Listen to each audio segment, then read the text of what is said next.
mahasiswa semester 3 kelas F. Baik, di sini saya akan menjelaskan sedikit materi mengenai lingkungan internal dalam sistem politik.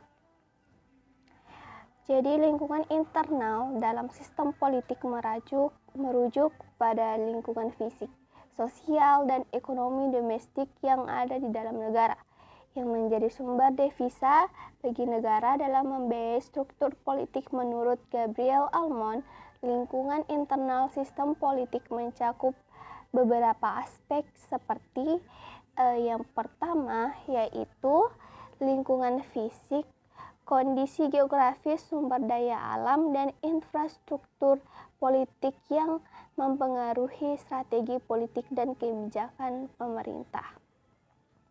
Yang kedua yaitu lingkungan sosial,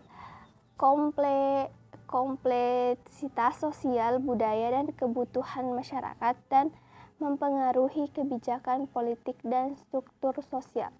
Nah, yang ketiga yaitu lingkungan ekonomi, sistem ekonomi, kebijakan fiskal, dan kinerja ekonomi yang mempengaruhi stabilitas politik dan kemampuan negara dalam menjaga kehidupan masyarakat.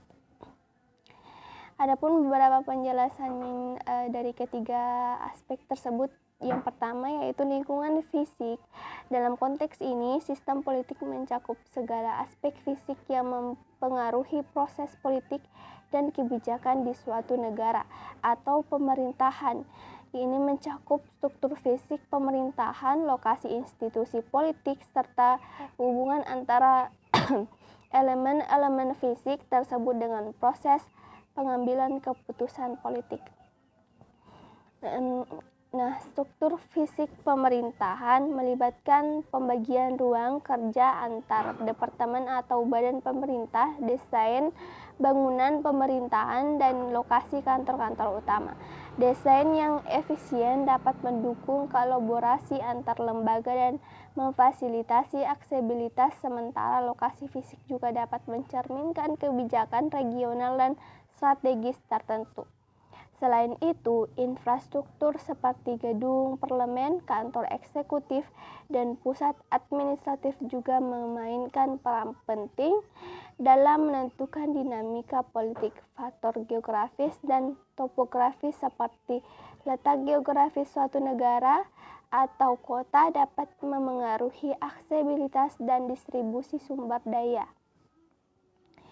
Lingkungan fisik juga terkait dengan keamanan dan stabilitas suatu negara. Kondisi fisik termasuk infrastruktur kritis seperti jaringan energi dan transportasi dapat mempengaruhi daya tahan suatu negara terhadap krisis atau ancaman dari luar.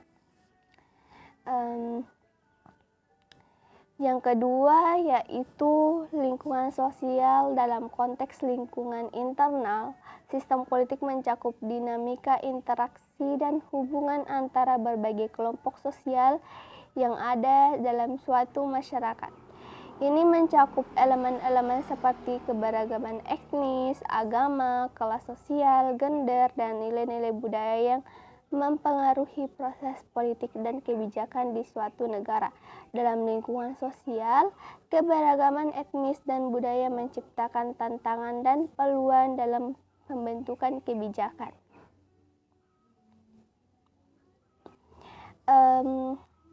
Aspek lain dari lingkungan sosial adalah peran gender dalam politik.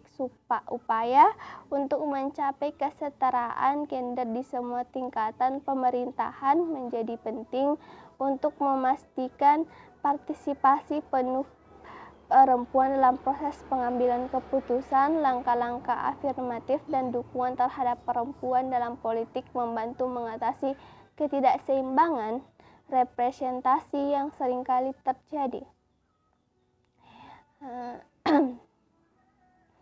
Yang ketiga yaitu ada lingkungan ekonomi. Lingkungan ekonomi domestik. Dalam lingkungan internal pada sistem politik mengacu pada faktor-faktor ekonomi yang ada di dalam suatu negara yang mempengaruhi sistem politiknya. Faktor-faktor tersebut meliputi kebijakan ekonomi, stabilitas ekonomi, tingkat inflasi, dan lain-lain sebagainya.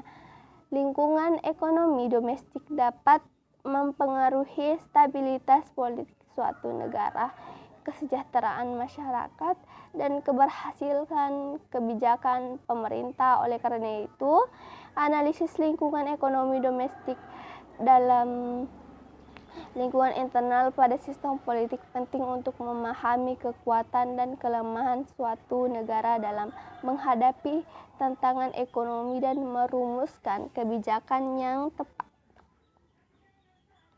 Lingkungan internal sistem politik mempengaruhi tujuan nasional suatu negara dan memainkan peran penting dalam menjaga kestabilan politik dan menciptakan lingkungan yang aman, damai, dan harmonis antar negara. Baik, itulah tadi penjelasan singkat dari saya. Wassalamualaikum warahmatullahi wabarakatuh.